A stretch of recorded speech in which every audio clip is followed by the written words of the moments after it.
Outstanding এবং brilliant. Nazmul Hossain শান্তর 60 বলে 101 নট আউট, 168 স্ট্রাইক রেট, 10টা 4, 5টা 6। এরকম একটা ইনিংস বিপিএল এর শুরুর দিনই নাজমুল হোসেন শান্তর ব্যাট থেকে দেখা যাবে, এটা কেউই হয়তো চিন্তা করেননি। এবং একই সঙ্গে নাজমুল হোসেন শান্ত বোধহয় এই ইনিংসটা দিয়ে বিভিন্ন জায়গায় একটা বার্তা দেওয়ার চেষ্টা করলেন যে তাকে যেভাবে টি-20 থেকে বাতিলের খাতায় ফেলে দেওয়া হয়, যেভাবে তিনি টি-20তে পারেন না চলেন না বলে ট্যাগ লাগিয়ে দেওয়ার চেষ্টা করা হয়, সেগুলোর বিপক্ষেও ছোট্ট করে হলো একটা জবাব দিয়ে রাখলেন। এবং যেভাবে তিনি ইনিংসটা সাজিয়েছেন, প্রথম 26 বলে যখন 31 রান, তখন আমার আশপাশের অনেককেই বলতে শুনেছি, কেননা শান্তকে ট্রল করে তো মজা, শান্ত তো ট্রলের পাত্র আপনাদের অনেকের কাছে। 26 বলে যখন 31, তখন শান্তকে নিয়ে আমি বলতে শুনেছি আমার আশপাশে, এই ড্যাশ ড্যাশ বুঝে নেন আপনি, কেন নাই টি-20তে। সেই ড্যাশ ড্যাশ শান্তই শেষ পর্যন্ত পরের ওই 26 বলের পরের 34 বলে 70 করলেন।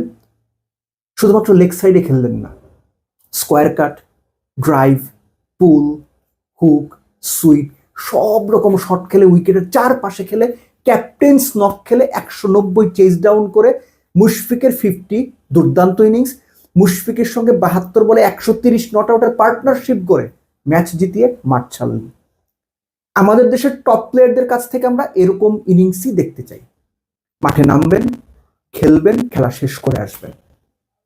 নাজমুল হোসেন শান্তর এই ইনিংসটাকে আপনি যে কোনো বিবেচনাতে A1 grade, A+ grade, letter marks grade, top grade 10-এর মধ্যে 8 পাওয়া ইনিংস হিসেবে ট্রিট করতেই হবে।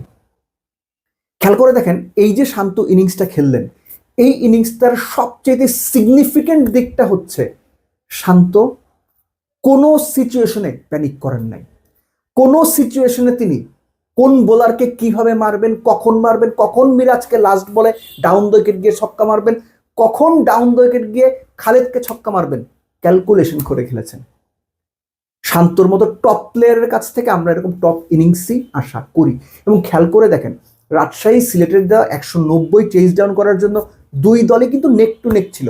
পাওয়ার প্লে শেষে রাজশাহীর রান ছিল 43, সিলেটের রান ছিল 45। 11 ওভার শেষে সিলেটের রান ছিল 84 2 উইকেটে, রাজশাহীর রান ছিল 88 2 উইকেটে, একদম নেক টু নেক ছিল। মিডল ওভার্স যেভাবে নিয়ন্ত্রণ করে দুই দলই খেলেছে, সেটা আসলে বাংলাদেশ ক্রিকেটের জন্যই খুব দারুণ একটা সাইন, কেননা দুই পক্ষেই ছিলেন বাংলাদেশের ব্যাটাররা। খেয়াল করে দেখেন, সিলেট পাওয়ার প্লের পরে মিডল ওভারে 93 রান তুলেছে 2 উইকেটে, সেখানে 106 রান তুলেছে রাজশাহী। এই যে 13 রানের ডিফারেন্স, এটা রাজশাহীকে একটা মাইলেজ দিয়ে এগিয়ে দিয়েছে।